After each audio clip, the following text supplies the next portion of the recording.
No, that's wrong. Dixie Diamonds 239.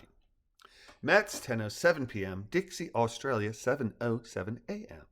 Eddie, having drained his first mug of coffee, rose from his seat on his front porch, stretched upward, lifted his empty mug skyward in salute, and then returned to the kitchen. Filling his mug for his second and final cup of morning coffee, he blew on and sipped from his mug, then carefully made his way from the kitchen to the living room where he turned on the television.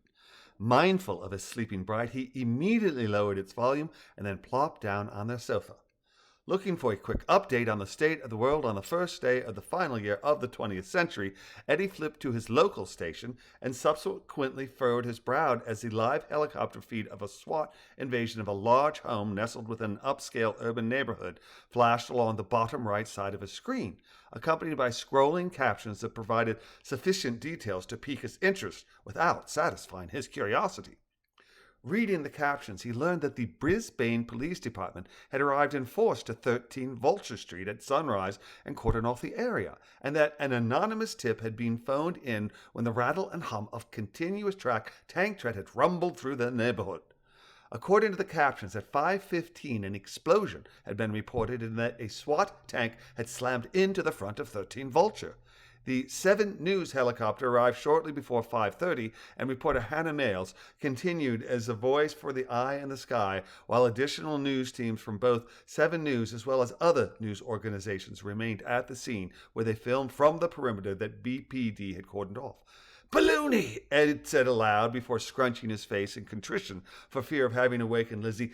"Balloony!" He silently repeated his summons. "There's a SWAT team at Brentsy's house. They've broken in." Upon being summoned, Balloony replied, "That is Brentsy's house," as he viewed the world through Eddie's senses. "Do you have further details?" "No," Ed said. Just turned on the telly to get a quick news update, and this came up.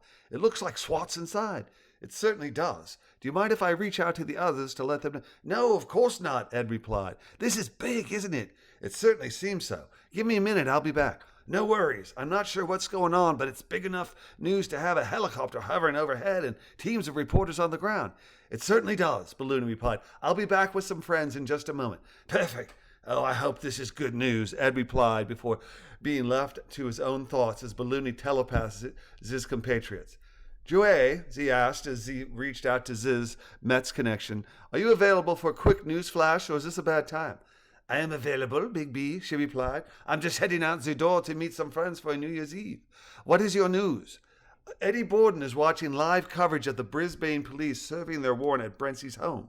They have a SWAT team there that's broken in, and he asked me to invite anyone who is interested to watch the coverage via Eddie's perspective.